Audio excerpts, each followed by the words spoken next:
the ball, keep the players in front of you, and minimize any big plays. Yeah, blanket defense there. Blyfus, the home run ball down the middle for Benson. In and out of his hands, and he got popped at the last second. Let's go. The hit there by Jason Montoni. If he doesn't stick him, Benson has it, and Benson, of course, is the favorite target of Blyfus. When we just mentioned it, he gets right behind the defense, Benson, for a split second. Blyfus sees him open, but look at the defender, comes over and just pops him right there and forces that ball out. What a hit right there by Montoni.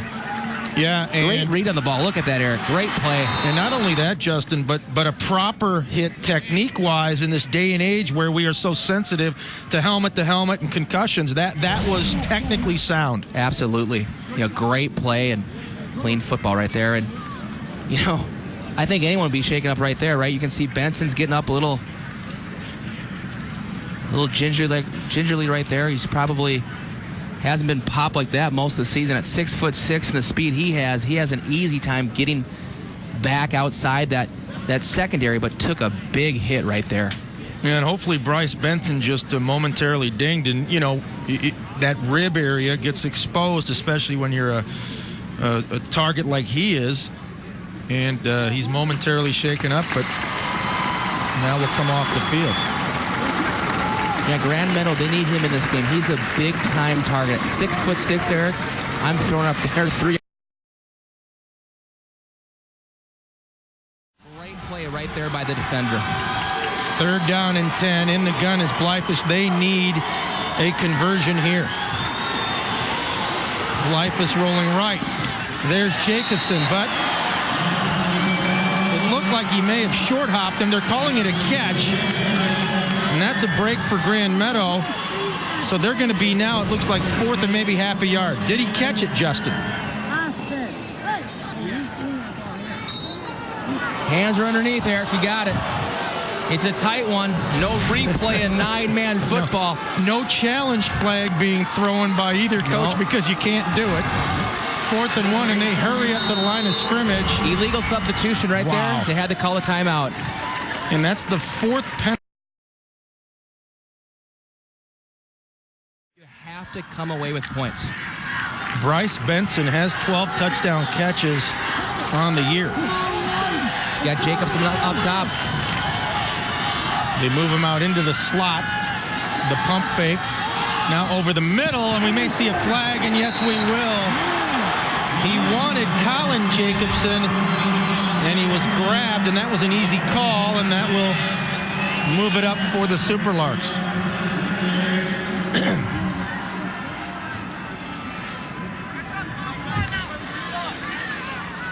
Your referee, Bryce Pack. Defensive pass interference, 15 yards, automatic 1st down. Well, it's as good as a reception right there. Blyfus does a great job. He looks off the brother, Landon Jacobson, then gets his eyes back downfield to his second option and puts a very catchable ball there. So the secondary, the defensive back, that's all you have right there.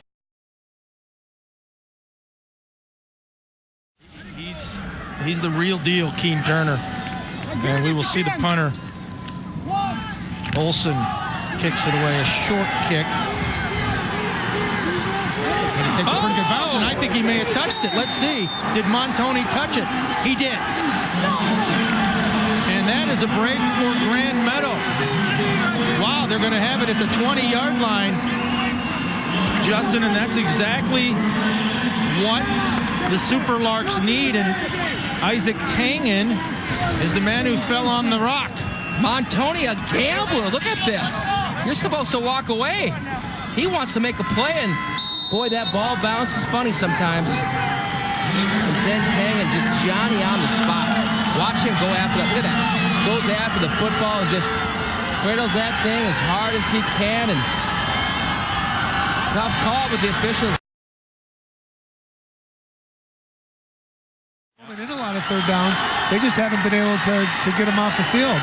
3rd down, 5, near side, Pavic, play action into the end zone, and that's going to be a flag. Langerud on the coverage on Nathan Hansen. And Langerud never turned around to look for the ball, and he kind of bumped into Hansen. Hansen fell over. The ball fell. And it'll be pass interference. And you can see just a great ball fake right there. Langerud, great position. Around. He's got to turn around and see that ball in the air and then make a play on the ball. He actually had the inside position to get an interception out of that play. And, a good call. You got to play the football as a defensive back. But it's so tough to defend a pass like that when you've been getting pounded on in the running game. Defense, half the distance to go, automatic first down. That's going to be an automatic first down. So, again, a third down conversion, this time via penalty. It was close to breaking it for a touchdown. So, when you bring everyone up to the line of scrimmage, you got to make sure you wrap up. Otherwise, there's no other defenders in the secondary. Pavic, a senior, playing in his final game as a Monoman quarterback. And he's under center here on 1st and 10. And they give to Hoffner, and he is dropped. Nowhere for him to go, and we're going to get a late hit. There was a late little shove on the quarterback, Pavic. The official saw it. Flag came out. And this is the kind of penalty that if you're down by 7, obviously the Cardinals can't afford. Yeah, you got to contain your excitement, your passion, and you got to play within the rules. You just can't have mental mistakes, especially when you're trailing by 7 to a very good team. And it is that personal foul that we were talking about against Bethlehem Academy. That will give Monoman yardage. Even if Bethlehem Academy is able to get the ball back, that costs them 15 yards the other way if they get a defensive stop. Gives them a fresh set of 4 downs here. Well, it doesn't. And the thing that's negative about that is you had a great play.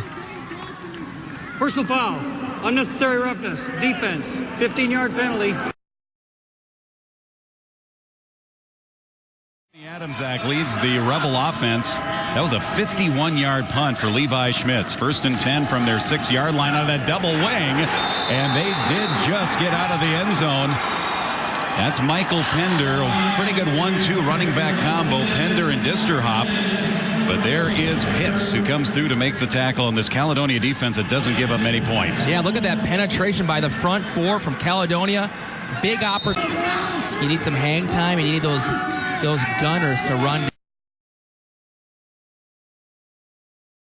down and possess the ball as quickly as possible. B.J. Young standing at his 22-yard line, and this one is going to be back to the 15. It'll bounce right there and take a quick bounce towards the end zone, and it does just sneak in.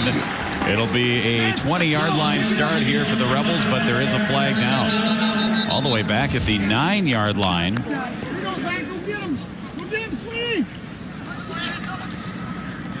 He did call for a fair catch.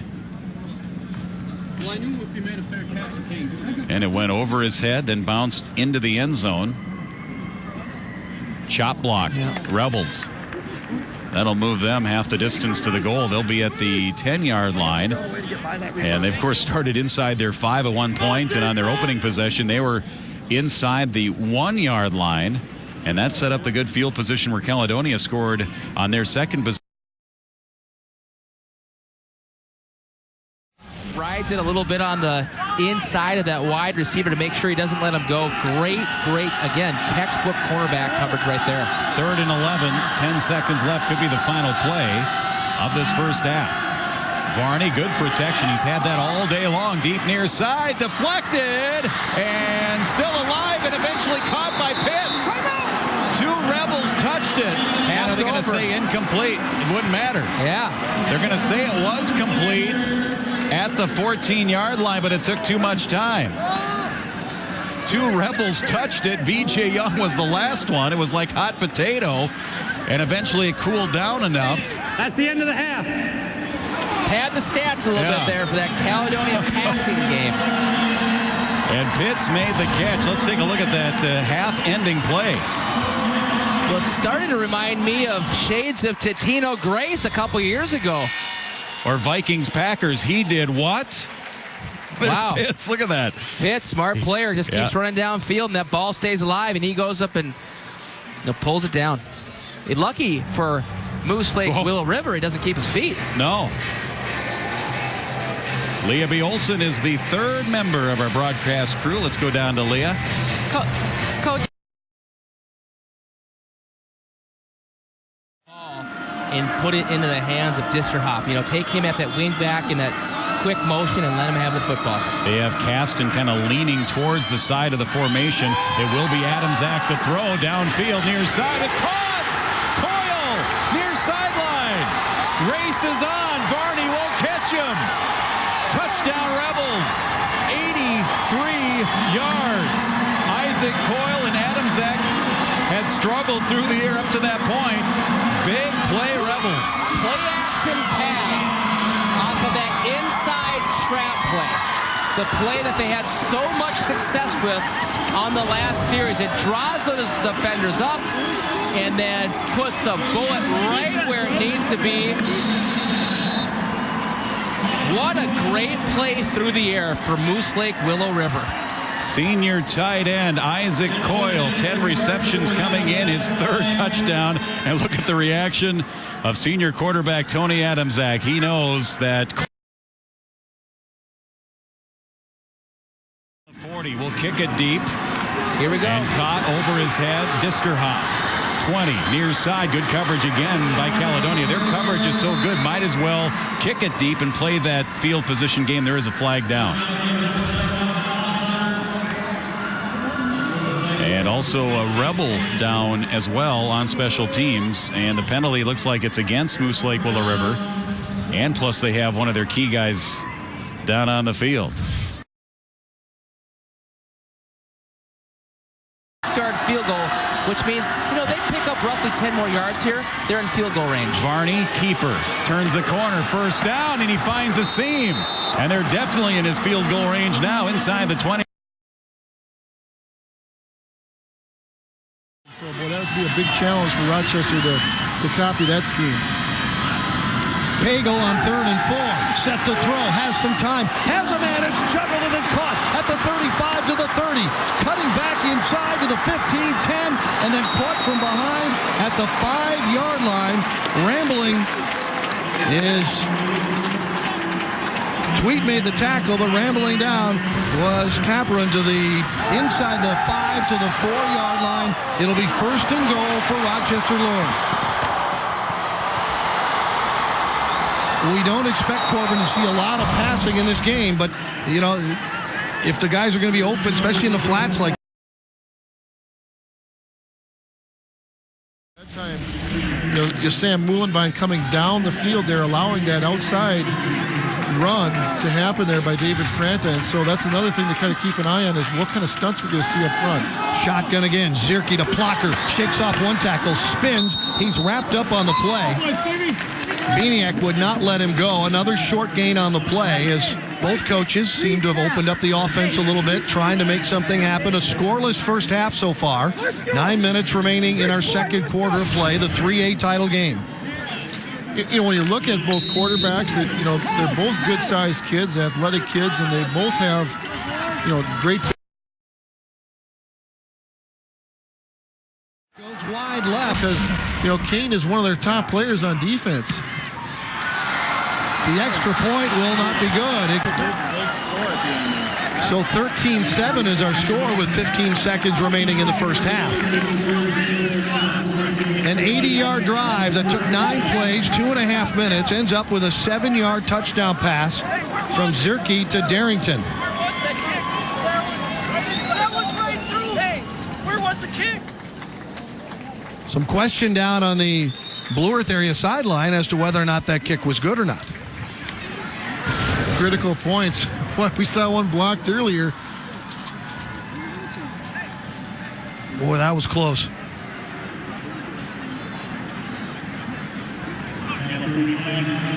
Both officials saying no good.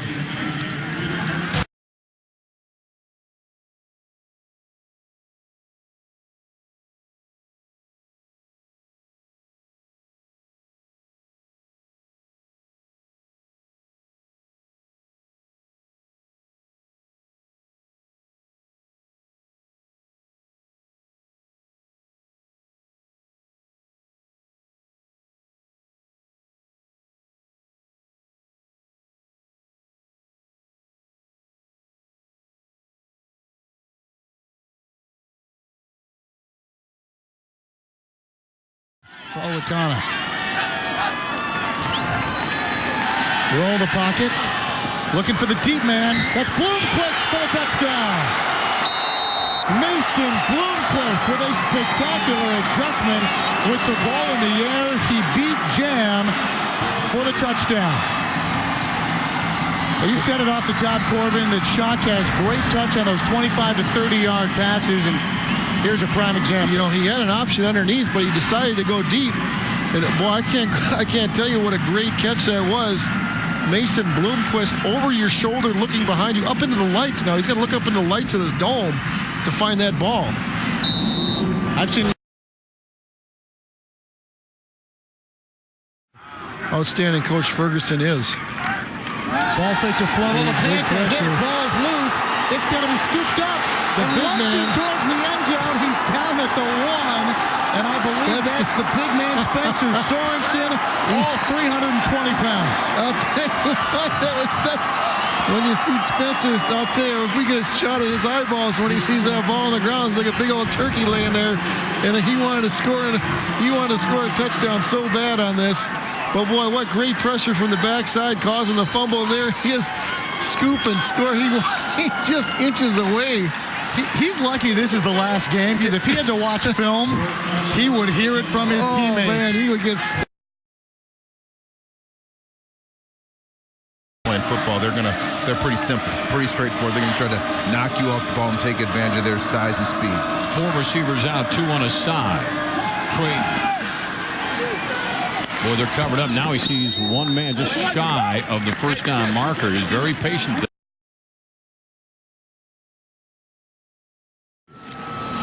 And there it is. There's that naked boot again. Schaefer. Touchdown. Eden Prairie. Got to keep leverage. Got to keep that outside shoulder free and be able to squeeze down to the play, score early and bring it back. And unfortunately, you got to pay so much attention to Tyler Rankle and Dan Fisher and Beyond Halverson and everybody else that's coming on the strong side. That weak side is left kind of alone over there. And Schaefer's able to get to the edge and get into the end zone with some one-on-one situations with a lot of green. Grant with his 8th touchdown of the year. There was a flag on the play. That's what they're discussing. It's sitting in the end zone.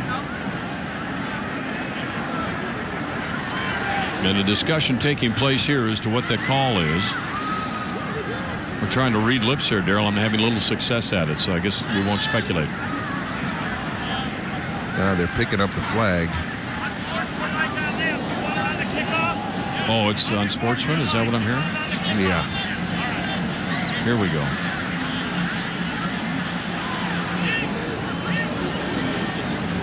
The touchdown stands. After the play is over, unsportsmanlike conduct on Eden Prairie. That 15-yard penalty will be assessed on the kickoff. I don't think that Coach Grant agrees with the unsportsmanlike conduct, but I wouldn't probably either if I were him. But they are ahead 14-0 or 13-0 right now, so I don't know exactly what happened on that play, but unfortunate. Touchdown will count. Well, now another discussion. We mentioned Pat Wayland refereeing his final game here tonight. He's had a great career in high school football. There's another discussion going on. 14 plays on that 96-yard drive, Daryl. And this is what you want when you're on offense. 6 minutes and 13 seconds of time.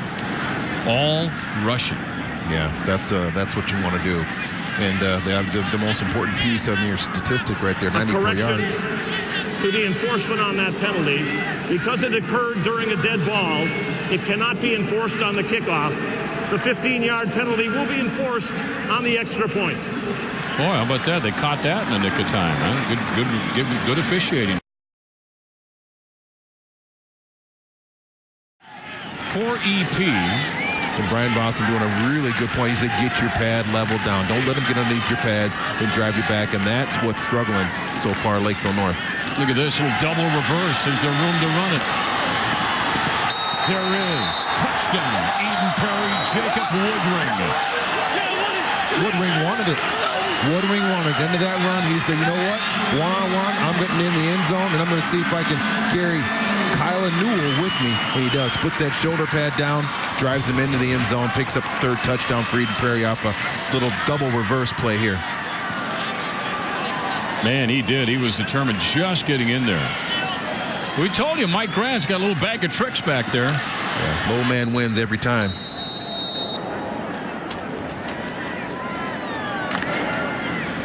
Eden. Nice effort. Yeah, Young Halverson not allowing them to break contain.